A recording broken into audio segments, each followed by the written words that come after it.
வள்ளல் அழகப்ப செட்டியார் மும்பைக்கு போகிறார். பம்பாய்க்கு போன போது ஒரு பெரிய சாதாரணமான ட்ரெஸ்ஸில் போகிறாரு. சாதாரணமான ட்ரெஸ்ஸில் போய் அந்த ஹோட்டலுக்கு பேர் சொல்கிறேன், ரிட்ஸ் ஹோட்டல். அந்த ரிட்ஸ் ஹோட்டலுக்கு உள்ளே போனவர் எனக்கு ஒரு அறை இருக்குமான்னு கேட்டார். மேனேஜர் ஏற இறங்க பார்த்துட்டு, உங்களை மாதிரி ஆளுக்கெல்லாம் இந்த ஹோட்டல் கிடையாதையா, பெரிய பெரிய கோடீஸ்வரர்களுக்கு தான் இந்த ஹோட்டல். உடனே அவர் கேட்டார், வள்ளல் அழகப்ப செட்டியார், இந்த ஹோட்டலில் எத்தனை ரூம் இருக்குதுன்னு கேட்டார். வாங்க போறியோ? ஆமாம்னு வெளியில் வந்தார். அந்த ஹோட்டல் உரிமையாளர் யாருன்னு விசாரித்தார். நேராக கார் எடுத்து நான் அந்த ஹோட்டல் உரிமையாளர் வீட்டுக்கு போனார். இவரை பார்த்த உடனே அந்த ஹோட்டல் ரிட்ஸ் ஹோட்டல் உரிமையாளர் அலறிட்டார். வள்ளல் அழகப்ப செட்டியார், வாங்க வாங்க வாங்க, என்ன இந்த நேரத்தில் 11 மணிக்கு வந்திருக்கிறீங்க? நடந்ததை சொன்னார்.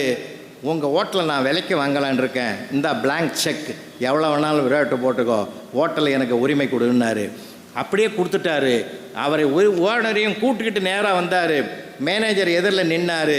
மேனேஜர் எதிரில் நின்று, தம்பி ஹோட்டல் விற்றுட்டோம்பா, அவருக்கு வேறு ஹோட்டலை வாங்கிட்டார் தம்பி, நீ சாவியை கொடுத்துட்டு போயிடுன்னாரு. உடனே வள்ளல் அழகப்ப செட்டியார், நடந்ததுங்கையாது. வள்ளல் அழகப்ப செட்டியார் சொன்னார், தம்பி நீயே வச்சுக்கோ, நீயே மேனேஜராக கண்டினியூ பண்ணு, இனியிலேருந்து நான் தான் இதுக்கு ஓனருன்னாரு. ஏன் வாங்கினேன் தெரியுமா?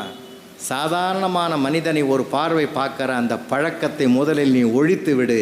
எந்த மனிதனும் உள்ளே ஒரு வல்லமை இருக்கும் என்று நம்புன்னு அவனுக்கு ஒரு பாடத்தை நடத்தி காட்டினார் என்றால், அன்புக்குரியவர்களே, மனிதர்களை மனிதனாக மதிப்போம், எல்லோருக்கும் பெருமை இருக்கிறது என்று அவர்களையும் போற்றுவோம் என்று சொல்லி, ஏன்னா இந்த உலகம் ஒரு மதிப்பீடு வச்சிருக்குது. ஒரு கருப்பு கண்ணாடி போட்டு கூலிங் கிளாஸ் போட்டுட்டு பேக் சீட்டில் உட்காந்துங்கிறாரு. ஒரு அம்மா போய், ஐயா தர்மம் தர்மம்னுது. உடனே அவர் டோரை இறக்கிட்டு 100 ரூபாய் எடுத்து கொடுத்தார். அந்த பாட்டி சொல்லிச்சு, வாழ்க எம்ஜிஆர் வாழ்க எம்ஜிஆர்னு சொல்லிச்சு. உள்ளகிறவனுக்கு கோவம் வந்துடுத்து. கதவை திறந்துன்னு வெளியில் வந்தார். அவர் யாருன்னா, நடிகர் தயாரிப்பாளர் பாலாஜி அப்படின்னு ஒரு நடிகர் இருந்தார்ல, பழைய காலத்தில் ஜெமினி கணேசன் சிவாஜி கணேசன் வச்சு படம் எடுத்தார். பாலாஜி இறங்கி வந்த, கொடுத்தது 100 ரூபாய் நான், நீ எம்ஜிஆர் வாழ்கன்னு சொல்கிற? அந்த அம்மா சொல்லிச்சு, யார் பணம் கொடுத்தாலும் அவர் எனக்கு எம்ஜிஆர் தான் அப்படின்னு சொல்லி, எம்ஜிஆர்னா வள்ளல்னு ஒரு மதிப்பீடு வச்சிருக்குது. பார்த்தீங்களா?